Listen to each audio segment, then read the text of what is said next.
Oh, there we go. Hello, everyone. Hope you enjoyed this change of scenery. I hope you can hear me all right because I live on a highway and people are mowing their lawns, the birds are chirping, the wind is blowing through the trees. Honestly, I hope to make this, I guess not permanent because where I'm from we get a lot of snow, but now, since we're approaching the months of the year where it's actually warm outside, this might become a regular gig. As far as I'm aware, oh, just had a spider crawling up my leg. As far as I'm aware, I don't think my family has any objections to me streaming outside. I will warn you, I'm probably going to fidget a lot more than what you're used to, mainly because my dermatologist said that I have to watch how much time I spend in the sun. I believe she said only 20 minutes without sunscreen, and I don't know. I wasn't thinking. I completely forgot about sunscreen, but thankfully I'm in a relatively shady part of the backyard. I got a giant tree that's above me, and I've got the glass table that I can just put my arm under if worst comes to worst.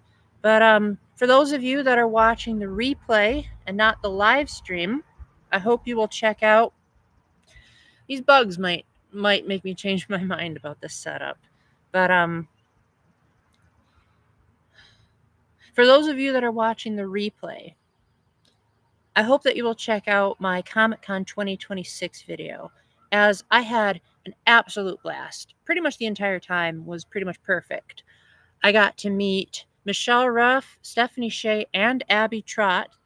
Abby actually let me take a free picture with her. I wanted to make it the profile picture for the video, but it kept turning upside down. And then I researched like how to prevent something from turning upside down, and the advice didn't work. So I think it was because the person that I asked to take the picture might have held my phone upside down. But you know what? To be fair, the thumbnail that I eventually did get was of two people dressed up as Cloud and Zack from Final Fantasy VII. And oh my gosh, it is spot on. Like, if you're like me where you have trouble with faces, it might have been pretty hard to tell apart the Cloud in that picture versus the Cloud in the game. The people there were just insanely friendly. I love it, love it, love it. Oh, hey, Lodo. Dang, you're a fast watcher. Oh, wait, no. I uploaded it quite a while ago. But thank you. Thank you. That means a lot to me. What were some of your favorite costumes? And also, just welcome in. You got any good news or things you're looking forward to? You know how I am by now. I always got to make sure that other people have a chance to do as much rejoicing as I am. I actually had a girl pray over me at a Hearing God's Voice retreat, or a mini retreat, because it was only a couple of hours. And she said that she foresaw God giving me a future that was overwhelming me with joy. And I think that Comic Con and the upcoming Catholic Creators Conference are those are these happenings. Like, Comic Con was pretty much perfect, like 99 out of 100. And Catholic Creators Conference obviously hasn't happened yet, but super looking forward to it. Oh, good. You love Futabas and Monokumas. I really like those too.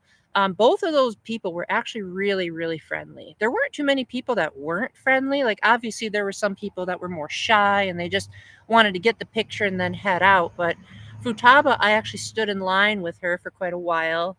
And she was playing her Switch with Tomodachi Life. And so we were just talking about how much she liked Royal, which I started with Persona 5 Royal. I didn't even play the original. So it was nice to get a little bit of a perspective about the new stuff. Monokuma, the cool thing about him was his mask was actually a pre-order bonus for Danganronpa 2x2. Which GameCube game was expensive? All of them. But the one that was the most expensive was Twilight Princess, was $249. Then I wanted to get Zelda Collector's Edition. That was $150. I think he had Master Quest. But thankfully, I do have some friends and siblings who have a couple of GameCube games. And so sometime they're going to let me borrow them. So pretty soon I'm going to be borrowing Twilight Princess, Ocarina of Time Master Quest, Double Dash, and there's more. Mario Party 4 and WarioWare Mega Party games. The last two that I just mentioned, I have never played. So I'll get a little bit of a head start if Nintendo takes their sweet time to put them on Switch Online. Yes, most cosplayers are very friendly. In fact, of all the 4 years that I've done Comic Con, only one person ever said no when I asked for a picture. So everything that you saw in all four of my Comic Con videos were consensual. Well, okay, I think there were two that I took non-consensual, but it was like the guy with the big head and then the Transformer guy. But I later found out that that was rude, so I'm sorry about that. But then again, their faces weren't really shown, so maybe it wasn't that big of a deal. Hello, Jevil. Glad you could make it. Yeah, this is my backyard. What do you think of it? I didn't see a Jevil cosplay, but I did see an antenna from Deltarune Chapter 3. So I'm really sad that I didn't think of you first. But the problem was that I was in line to meet Abby Trott, and I couldn't move from my spot in the line because she wasn't there yet. So I just had to watch in horror as this Tenna guy just walked around. And I was like, oh man, I really wish I could get a photo. I think there was also a Susie, but I was too busy staring at the Tenna. But glad you could make it in, Javel. I think you would be really happy to hear that there was a Monokuma cosplayer, and the mask that he was wearing, which again you can see it in the video if you don't want to take my word for it, was a pre-order bonus for Danganronpa 2x2. Why does it look like I live in a farm? No, that's just a shed. It just happens to look like a farm. But I do live in a small country town, so you know, within like 5 minutes of my house, I can find a cornfield.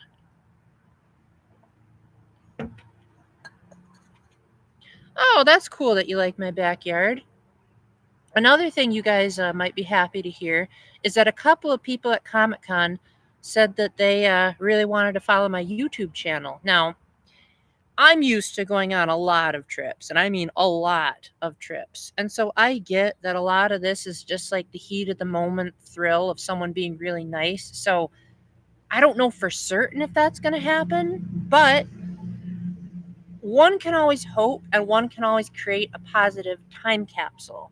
Because once upon a time, someone was interested in following my YouTube channel. Maybe they don't follow through with it, but you can't change the past, no matter how much you want to.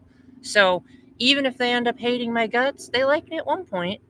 Some people are going to think the background is green screen. Yeah, I'm not technically advanced enough to pull that off, unfortunately. So I doubt it. Like, if people have seen how my videos are, they're going to know that I've never used a green screen in any of my videos. Like, Esabelle has when she did the Allure cosplay, but that was her, not me. Whenever I'm on the screen, it's never been a green screen. It's always been natural. Did I see what Mies Futaba? No, I didn't. I wasn't really paying attention to that, honestly. But she did say that she had 20. So I'm guessing, like, she probably wasn't one of those, like, I gotta make a bunch of me's type of person, but more so of the, yes, I did meet Mikan's voice actress. I not only did I meet her, but I got a picture with her. It was only $10, and because she was wearing a mask, I think that's why it was so cheap. But Abby Trott wasn't wearing a mask, and she let me get one with her for free. The best bro, greetings from Argentina. Welcome in, Magnum 9. I don't think I've seen you before. Welcome in. And if I have, I'm sorry. You must either change your username or don't come very often, but welcome in regardless. You got any good news? Anything you're looking forward to? We've just been talking about how this past Friday I went to Comic Con, which is basically, I guess you could say it's kind of like an anime convention, but like their primary focus is like art and comic books. A lot of the cosplayers were dressed up as anime characters. There were a few that were based on video games, like, there was Monokuma, there was Futaba, Yuri and Natsuki from Doki Doki Literature Club. So gaming nerds like me had some people that we could talk to. New dialogue in 2x2. Oh yeah. No, I'm really excited for 2x2. Oh, that's right, you did watch. Yeah. Yeah, I was blown away by that. I would have thought they would at least have some, dialogue partners. Um, Jevil, I don't know if you saw the video, but, Stephanie Shea, that's Mikan's voice actress, said that, she wasn't given, quote, "all of the details of Mikan," which again, I'm being vague on purpose, but if you know, you know. And so she said that this time, now that she knew Mikan's story, she was able to take that into, account when re-recording all the lines for 2 by 2 because, um, they recorded all of the lines from scratch, both from the original scenario and the new one. So everything that you hear is brand new. And they got all of the English voice actors, and for the Japanese, they only had to replace 2. And that was Monokuma and Monami. And the reason for that is because both of the actors passed away. So like they did what they could. They got all of the actors who are still alive, but it just blows my mind that all of the English actors are still alive and still willing to act. Even Jason Wishnov came back. And what was cool about that is that I heard that he like retired from voice acting, but I guess like he loves Danganronpa too much that he decided he was just going to reprise his role anyway, which is great. Absolutely love it.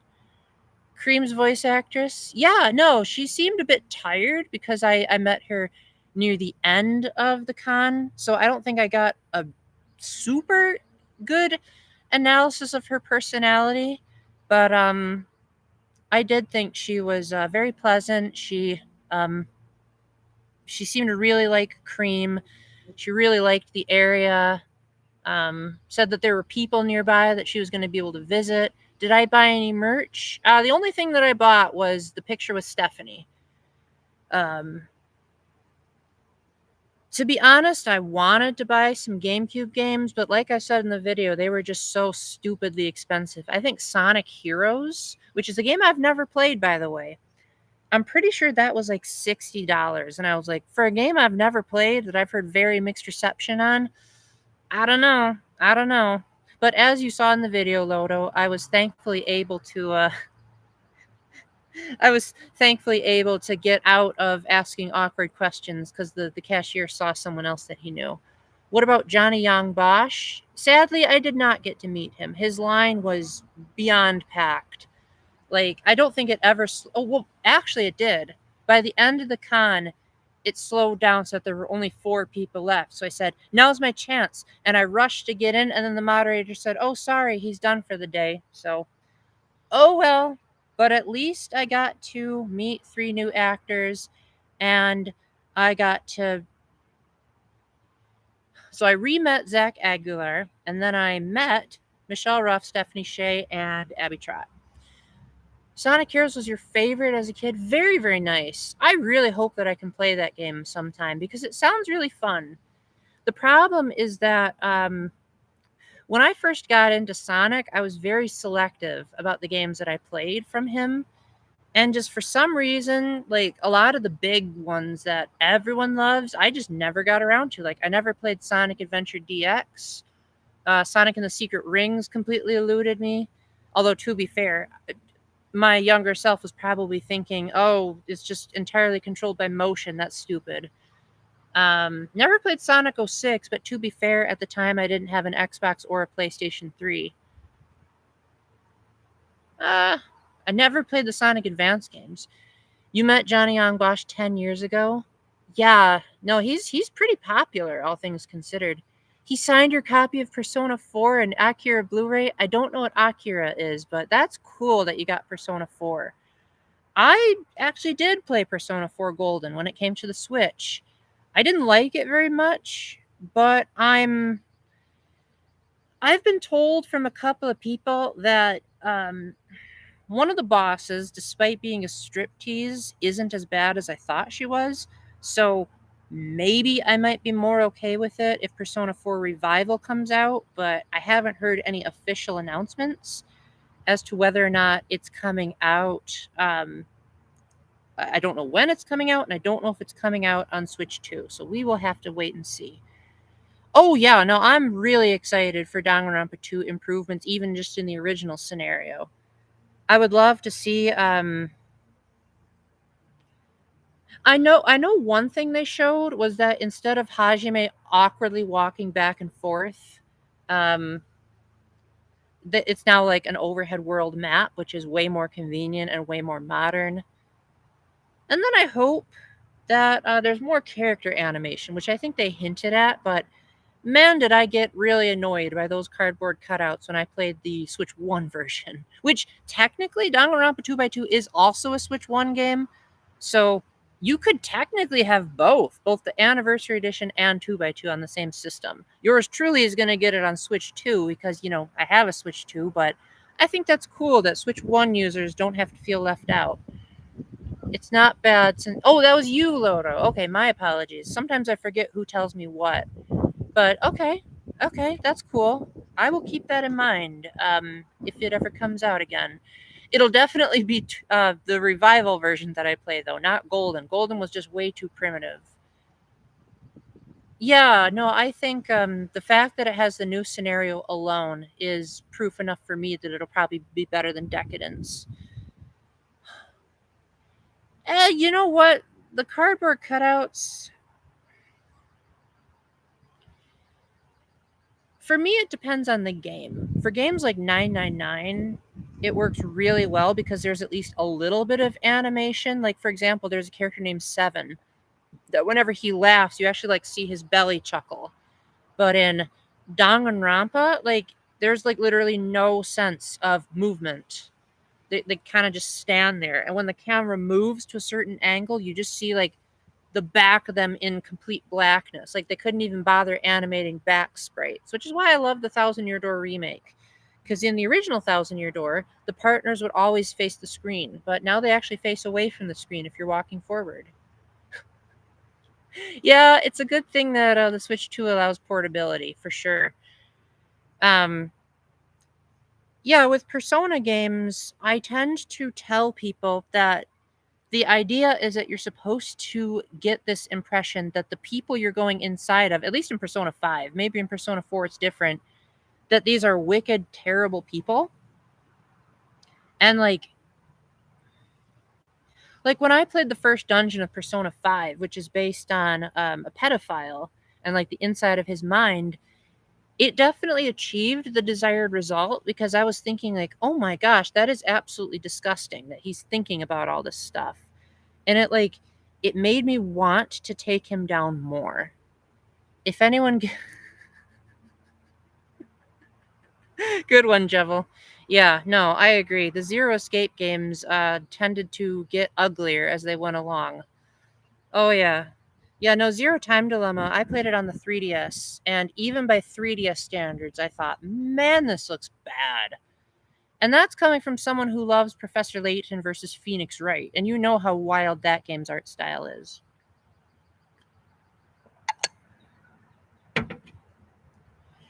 No, I would agree. Yeah, the character designs in 999 are my favorite. Virtue's Last Reward is all right, but that 3D was just terrible. And then Zero Time Dilemma, oof. Ooh. But then again, to be fair, Zero Time Dilemma almost didn't happen. So like the fact that it exists at all, and in my novelization, I was able to make at least a little bit of sense from it.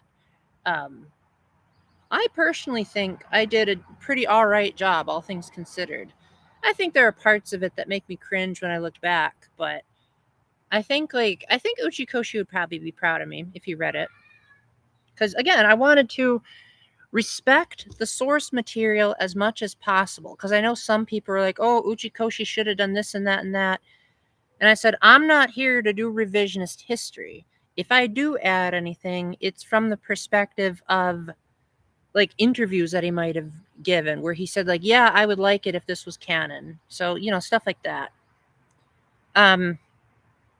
So as far as the Catholic Creators Conference, I'm going to that from the 28th to either the 30th or the 31st. I still have to coordinate with some friends I'm meeting up on the 31st, but I'll definitely be there for at least from the 28th to the 30th.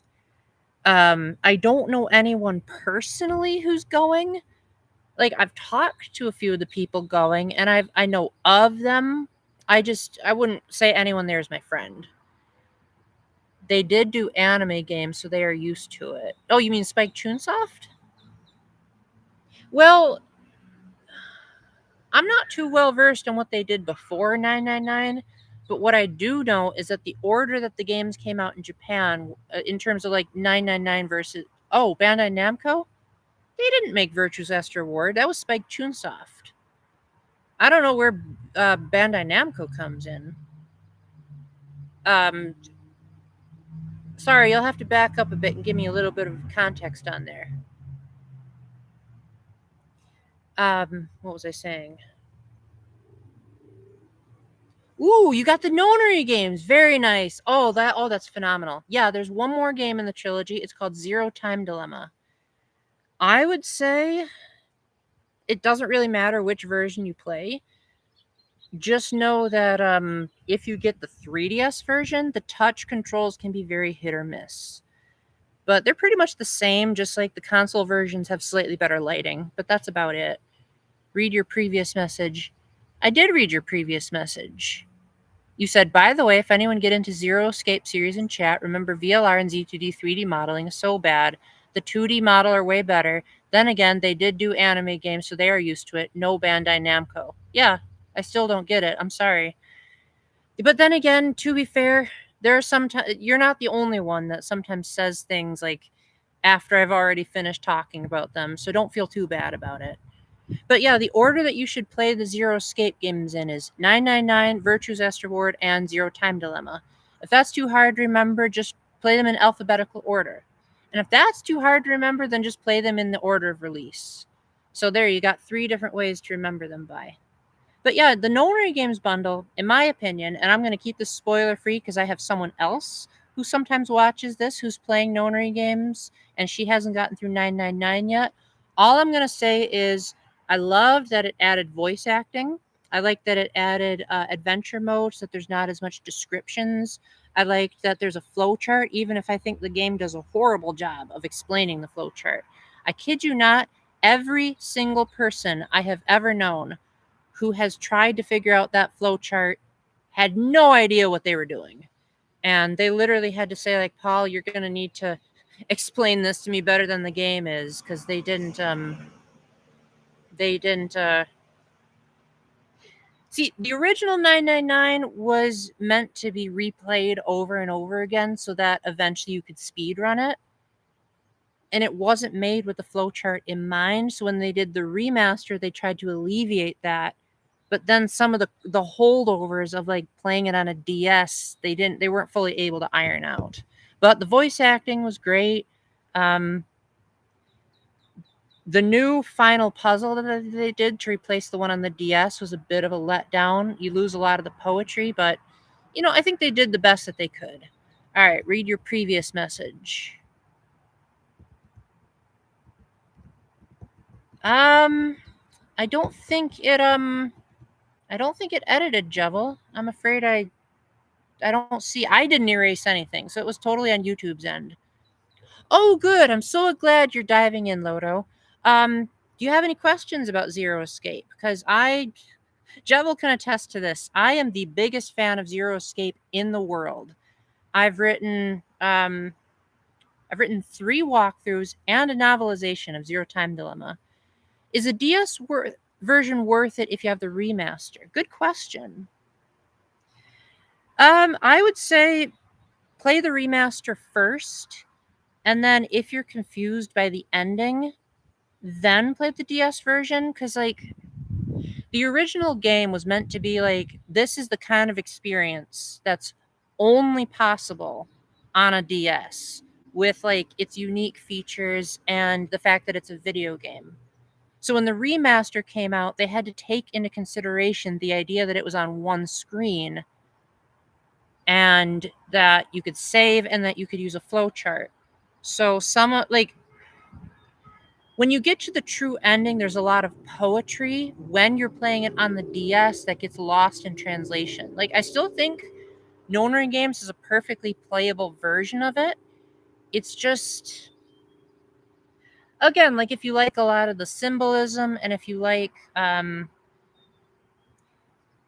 that final puzzle was a great like immersion maker, then I would say the DS version is better. But for everything else, just stick to Nonary games. Does that answer your question?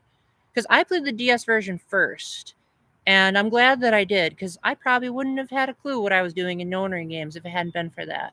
You were saying that even Bandai Namco does better 3D modeling than Zero Escape. Look, yeah, no, I would agree. I would say Zero Escape has some, except for 999. 999 was good, but Virtue's Esther Ward and Zero Time Dilemma, in my opinion, have probably the worst 3D animation of any game that I've seen from their time period onward. Like, obviously, some Nintendo 64 games look worse, but by their time, they were still considered very ugly games. But yeah, I must not have seen that, Jevel. So thank you for retyping that. Yeah, no, the DS version is better for the story. Nonary games is better for everything else. That's the short answer for that. But Virtue's Esther Ward, the Nonary games version is pretty much identical to the 3DS version. The only differences that I could spot are, I'm going to have to make this vague because one of them is a spoiler. Some of the modeling is based on the Vita version, which was, I think, built in a slightly different engine. So, like, there's a character that frowns that looks like she's smiling in the Nonary games. And then there's one cutscene at the very end of the game where they had to replace one of the actors. And again, when you hear it, you'll be like, oh, yeah, that was very perfect. But it is noticeably different from how Virtue's Esther Ward on the 3DS ended. But I would say that as far as version differences there, they're pretty much identical. So, like, I don't see the need for you to go back and play it on the 3DS or Vita if you already have the Nonary Games version. Because again, Virtue's Esther Ward, what were you supposed to do to improve on it, really? Like, it had the flow chart built in from the beginning, and they even like built the narrative around it. And it added an easy mode for some of the puzzle rooms. The story, in my opinion, the story was like leagues better. And I liked how you really didn't have to replay the puzzle rooms. You plan to get it on the Vita since the days are getting hot. 10 years ago? That's almost as long as the collection's been out. Oh my goodness. You never played the DS version of Zero Escape. Okay, so technically the version that you saw streamed kind of has elements of the DS version, but they're not enabled by default. So some of the things are the DS version over describes everything.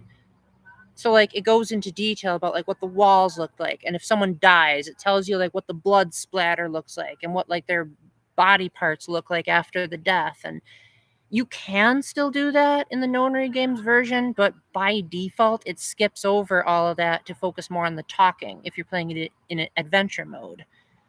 The DS version didn't have voice acting. It just had different sounding blips for like each character, which for the time was actually very impressive. The fact that every single character, despite not having a single line of voiced dialogue, had different sound effects when they talked was great. The final puzzle was different, but again, you'll see why if you ever play the original. And in the first escape room, when you see water pouring out the window, the DS version didn't animate that, but the Nonary Games did. Yeah, you bought it when it released because you heard good things about it. Very nice. It's pricey. Oh my gosh, that's so terrible. I think I paid either $30 or $40 for it when it first came out. I technically reviewed it, which means it's the only game on my channel that is not Nintendo that I reviewed, but I reviewed it during a live stream. So you'd have to binge watch a lot of my past live streams to find it, which I don't recommend. But if it ever comes to Switch or Switch 2, I'm not even going to bother renting it. I'm just going to buy it, because no way do I want this trilogy stuck on my 3DS for the rest of eternity. How many people do I know who are still doing Zero Escape? Besides Lodo, I do know one other person. She does not want me to say who she is. I don't think you'd know her anyway, but I do have a friend of mine that bought, I think she bought all 3 games, and it's just, she wants to take her time to play it so she doesn't get burnout, which, to be fair, that's a fair stance to take. They're very story heavy games, and they have a lot of like urban legends, and as the games progress, they get more into like conspiracy theory territory. And what's brilliant about Zero Escape is that a lot of people who play it are, including me, are genuinely confused about how much of the game is actual, like this is a real urban legend, this is a real pseudoscience experiment, versus how much did the creator make up. And then even when he's like spouting actual like stuff, then the question becomes, how much of it did he embellish for the game to make it more fun, and how much is like accurate. Um Lodo, if you're going to answer Jevel's question, just be careful, because I know someone who hasn't finished 999, so try to keep it vague, whatever you end up saying.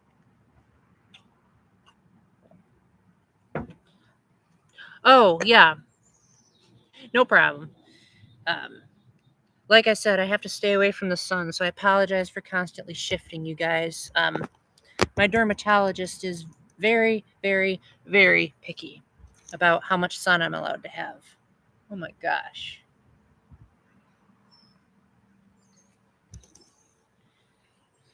Okay, I think I'm safe for now. We shall see, but now my eyes are all green. You know how, like, when you look at a light, you get, like, green stuff in front of you? Yeah, looking at the sun did that to me. But no, that was my biggest want when I went to Comic-Con, was I said, I really hope I can find someone dressed up as a Zero Escape character. And I didn't find anyone. So, Jevel, since I know you didn't watch my video, you probably haven't, or if you have, you just didn't tell me, but to name a couple of costumes that I thought you would really like. There was Monokuma, Natsuki and Yuri, Futaba from Persona 5. There was a Transformer, Cloud and Zack from Final Fantasy 7.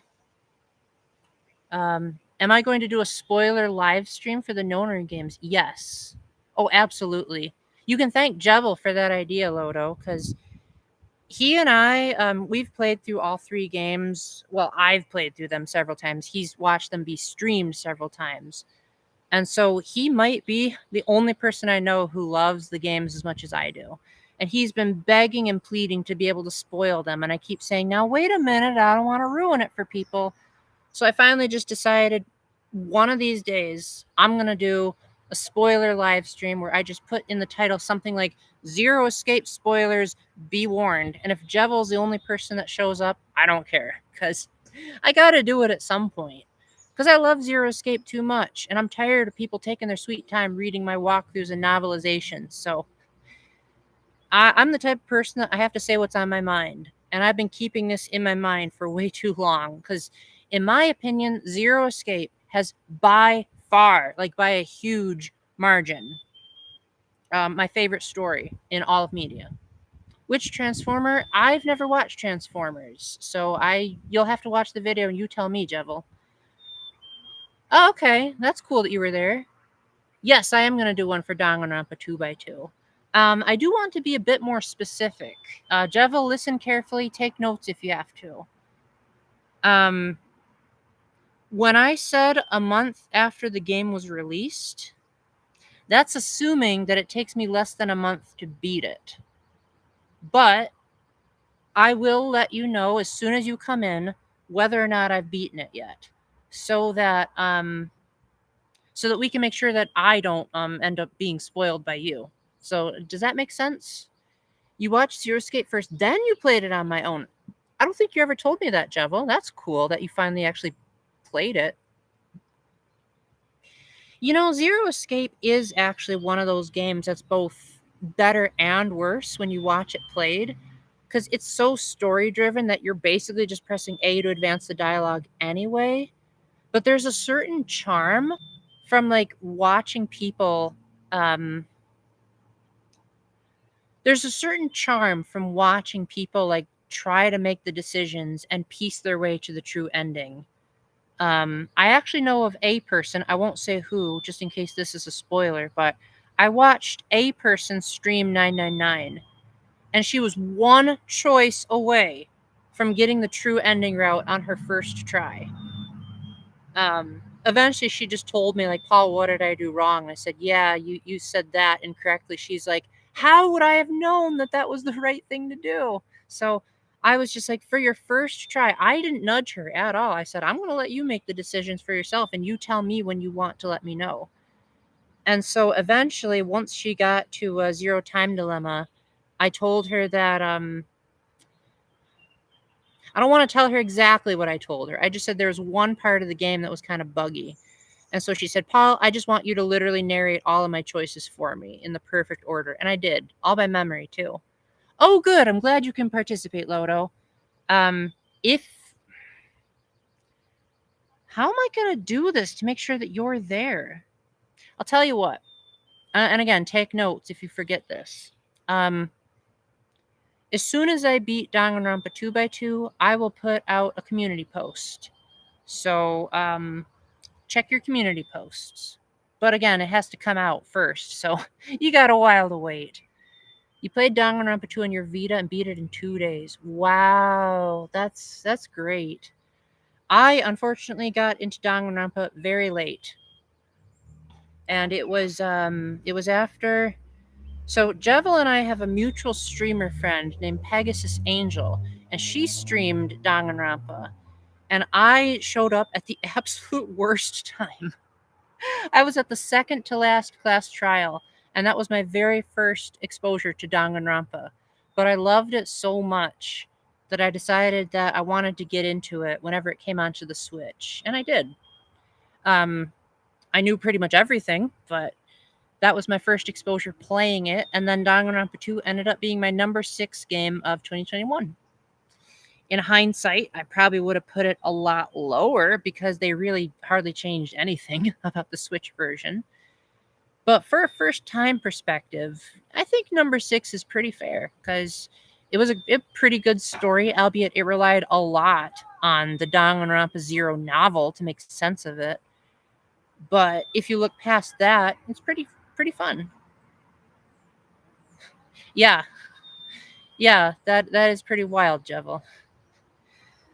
As for me, I actually discovered, not on my first try, mind you, but when I was playing the DS version, I actually figured out how to get the true ending without a walkthrough. But because I hadn't gotten the other required ending that you need, the game just said to be continued. So I asked my brother, like, what the heck am I doing wrong? And he just said, like, oh yeah, there's this other ending that you have to get. And I can't believe how stupid I was. Like, in hindsight, it should have been super easy to get that other ending. But I guess because I was repeating it so much, I guess I, like, wasn't paying attention to minuscule dialogue changes. So that was completely my fault. But hopefully on your end, Lodo, you'll pay attention to the colors of the locks on the flowchart. Actually, let me just go ahead and tell you the best way to navigate the flowchart, because that's not much of a spoiler. That's more so of essential information that should be in the game's tutorial that it does not give you. So, who is the character designer? I don't know, but I do know that they got a different one for Zero Time Dilemma. So, if there are familiar characters in that game, they will look radically different. But anyway, here's how the flowchart works. So, what you want to do is you want to make sure to remake previous choices so that the game recognizes what your first choice is, so that new dialogue might be made at another point in the story. And just for the sake of clarity, because I know that sounds confusing if you haven't even played it yet, the only times, and again, take notes on this because the game certainly doesn't tell you this, the only times you ever have to, like, pay attention to what you're saying outside the escape rooms is when you're choosing which door to go through. But like any other like conversation outside the escape rooms really doesn't matter. I guess like the only reason it might matter is like if you maybe think like, oh, if I ask this question, maybe I'll get more lore. But like as far as like choices that are like gonna make or break the game, they're all in the escape rooms. But there are like different colored locks on the flow chart that'll like give you a hint that like maybe if you had gone through a different door first, that lock might unlock something new. So if you're just really stuck, you're like, I keep forwarding back to this escape room and nothing's going on, maybe try going through another door earlier first. And that's all I'm going to say. But generally speaking, if you pay attention to the dialogue like really, really closely, and then see where the dialogue is in proximity to colored locks, I think you might be all right at figuring it out. But just in case you aren't, you can always come to me, because yours truly has beaten 999 way too many times. Virtue's Last Reward I've beaten even more times. Zero Time Dilemma I think I've beaten over 16 times. So again, I don't think there's anyone in the world more qualified to love those games than me. I think I like Zero Escape even more than the creator does, and that's saying something. Oh man. Oh, you guys are amazing. I can't believe you got me talking about Zero Escape. Oh man. I literally have like the best chat in the world. I'm serious. I think it's good that I don't like do anything special in my streams, like playing video games or watching movies, because it means that we can just have a conversation, like old buddies sitting at a table, drinking non-alcoholic juice. Because I'm not gonna advocate for drinking. Oh, good. Glad I could help, Lodo. Hopefully you'll remember all that. And if you didn't, you can always watch the replay. The replay says 41 minutes. So just remember the 41 mark if you really want to re-listen to all that. But once you get to Virtue's Last Reward, I don't think you'll need any advice with regards to the flowchart. Because they make it way more obvious how to navigate in that game. Because again, it was made with a flowchart in mind from the beginning. And so as a result, it's naturally more streamlined. So in that game, all you have to do is like, say you make the wrong choice. Then you just, say you make the wrong choice, you just go to another one and remake it. You don't have to worry about like, go through this choice first and then skip ahead to this door like you do in 999. It's way easier. What system is the last game on? 3DS, Vita, and I think PlayStation 4, if I'm not mistaken. And probably Steam as well. VL are going to be vague. But hard mode puzzles? I'm better at summarizing the story than I am the puzzles. So I would say that if we're going to talk about Zero Escape on the spoiler live stream, let's talk about the story. Because if I'm being honest, all hard mode really does that's different from easy mode is that in easy mode you get more hints from the characters. Like on hard, they give you like very, very vague information. Like they might say like, this hole looks like you could put something in it. And that's like the biggest hint that you get. Whereas in easy mode, they might say like, oh, hey, I don't think we have enough information. Let's search around more. And then when you do get enough information, they might say something like, well, maybe if you do this step first. Is a creator just working with Kodaka now? As far as I know, yes. Because they made their own studio called Tukio Games, which a couple of the notable games that I've reviewed that they've made are Master Detective Archives Raincode, 100 Line Last Defense Academy, Danganronpa 2x2. No, actually, I think that's just Spike Chunsoft. Because Spike Chunsoft still exists by itself. World's End Club. Oh, World's End Club was terrible. I'm not going to mention that one. Oh, and Shoot in Order. So I would say that of those projects that I mentioned, I think my favorite is Master Detective Archives. It's just got a very, very, very good story. Not as good as Zero Escape, but for what it is, it's phenomenal. You say that because, oh, that's what you're talking about. Yeah, we can talk about that. Although I will say that what you're talking about, Uchikoshi considers to be not canon. So if we're talking about that, hopefully we will acknowledge that Uchikoshi was just messing with people, and that it should in no way reflect the events of Zero Time Dilemma. Oh, that's another thing I want to tell you, Lodo, is once you get around to Virtue's Zest reward, don't try to 100% the game. The reward, I would say, actively ruins Zero Time Dilemma, because again, the creator flat out said he regretted even making that. So just don't. Just play the game, get the true ending, and call it a day. 100 Line is how you know of him. Oh, that's neat. You saw my review of World's End Club? That's so cool. It's probably aged like milk, but that makes me happy that you did. That's great.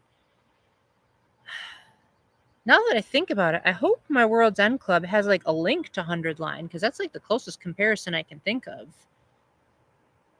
Yeah, no, I was into 100 Line for the moment it was announced. But what was I gonna say? Yeah, no, Zero Escape was what got me into.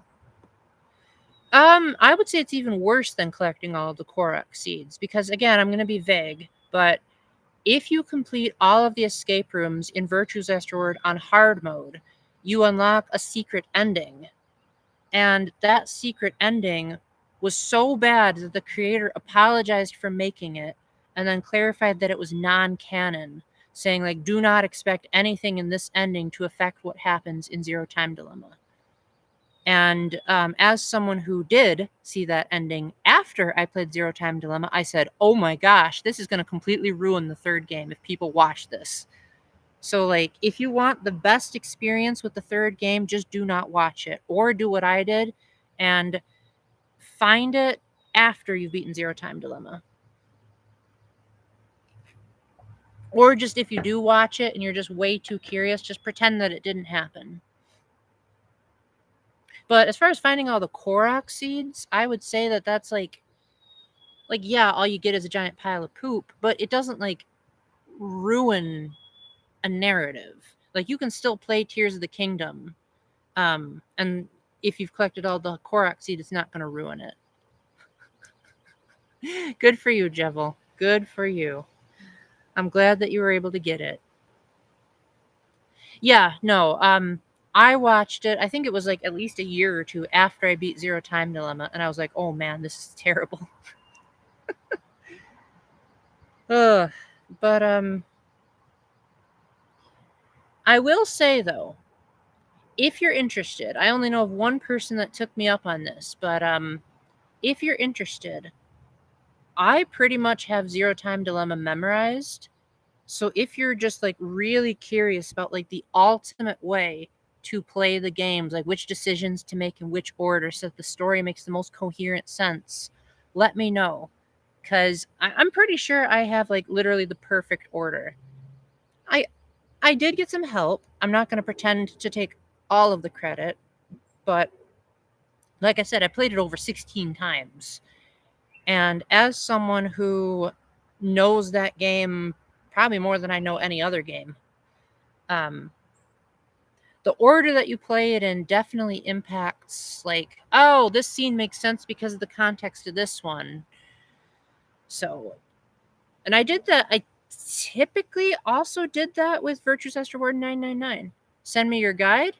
How do you want me to send you the guide? Through email or what? The person I'm talking about who's still playing Zero Escape is on 999. Yeah, I know. I know for you and me that we love talking about this stuff. It is a bit unfortunate.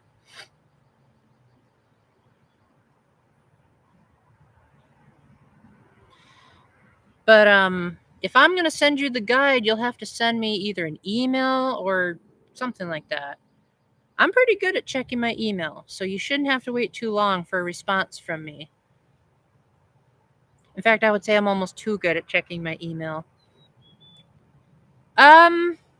You can put your email there as long as you're okay with people potentially being weird and like weirdos emailing you. I doubt it, but it could happen. So just saying. And if for some reason YouTube doesn't allow it, then you can check out my about section. And then and then you can email me there. Oh, good. I'm glad I was able to help you, Jevil. Oh, that means a lot to me.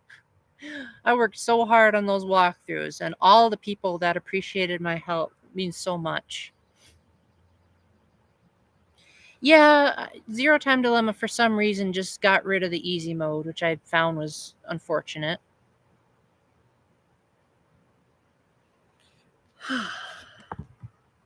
Okay, thank you so much, Lodo. I really appreciate it. Well, since it's in my about section, if anyone, because a couple of people said that they couldn't find it, so I'll just put it here just in case it doesn't work. But here's my email if anyone's interested. I don't really have any problem with people emailing me out of the blue, just because I am a YouTuber, and it's nice that people are trusting a random Catholic dude who loves Zero Escape to like review some of their games. I know for a fact that I have at least 2 review codes that developers want to send, but they got to make a Switch announcement first. But they said like if we do, you're getting one. And I know I've said that over and over and over again, but the reason I'm saying that again is I met a couple of people at Comic-Con who said they'd follow me. I don't know if they'll keep their word, but if they do and they watch the replay, they can be like, "Oh, cool, you might be able to get review codes. That's so nice." Or at least that's what I'm hoping. Again, I've been on a lot, and I mean a lot, of like conferences and mission trips and retreats.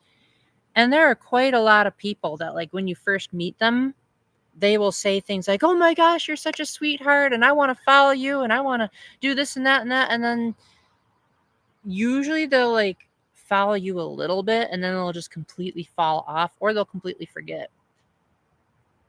I am willing to believe in the benefit of the doubt, but at the same time, if I'm playing devil's advocate, Comic-Con is technically still happening right now. So it's possible that some of the people that wanted to follow me are just still at the con. I should make a business email? That's fair. That's very fair. The problem is I don't get enough emails to be considered a business. Plus, I feel like if I did that, people would think that I'm open for sponsorships, and I am not. I don't do sponsorships. I don't do paid product placements or anything like that. I want people to know that everything I do is because I want to have fun and I want to give more support to the littler creators. Hence why I've really only gotten review codes from indie developers. Because goodness knows the big guys don't want to work for me. I'm too busy criticizing their prices. And to be honest, I don't think I want to work with the big guys. If they're going to act all corporate and all that nonsense, I don't want anything to do with that. I like transparency in whatever I do. And so, actually, that's something I wanted to tell you guys. I've been playing Duck Side of the Moon, and I was actually recommended it by the developers. And when I was having trouble with one of the puzzles, the developer sent me the solution, but the solution still didn't work. So then they emailed me back apologizing that the solution didn't work and are actively working to try to fix it. So if I ever review the game, I am definitely going to just highly praise the transparency from those developers and just be like, why can't AAA companies do that? Do I have any interest for Digimon? I have actually never seen or played Digimon. But if it's anything like Pokemon, that's a hard pass. I am one of the world's biggest Pokemon haters in the world. Even if you were to watch my reaction to Pokemon Winds and Waves, or as I call it, Pokemon Wind and Waker, having a full orchestra playing its main theme, I'm going to say it took 25 years to outdo Super Smash Bros. Melee. What took you so long, Game Freak? What is a secret game developer? I wish I could say, but the developer has strictly stated that the only people that I can talk about the game with are my friends. he flat out name dropped streaming, saying, don't mention it in your stream, just tell your friends. So there you go.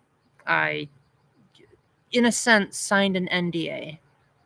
Now, the other game that I've been teasing about, I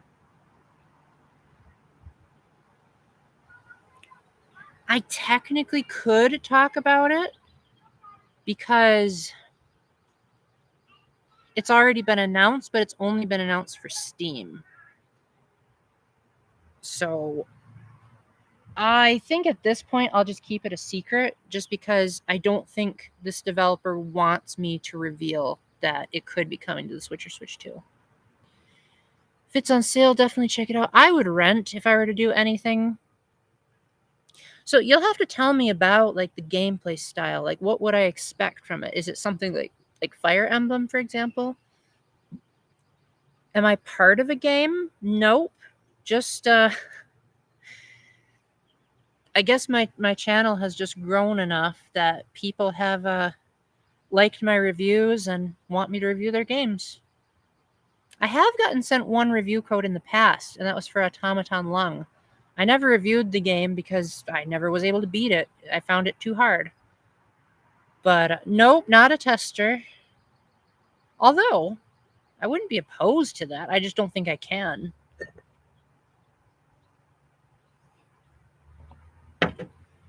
Oh my gosh, my water's getting warm. Oh, I might have to end this prematurely because that tastes terrible. I think both of the games are coming out this year, as far as I'm aware.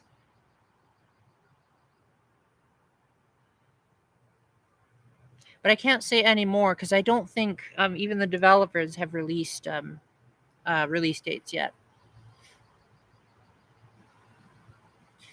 But I think I'm going to call it here just because my water, oh my gosh, tastes like rotten. So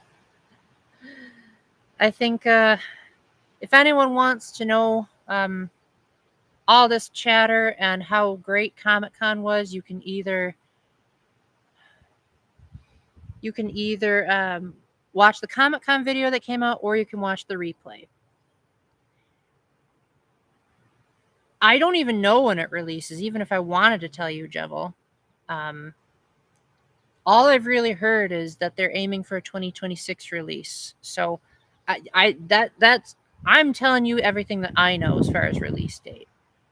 Oh, good. I'm glad I was able to help you, Lodo. Thank you. Yeah. And then also, you said you were going to send me an email of making a me of me on your island in Tomodachi Life. So send me that as well.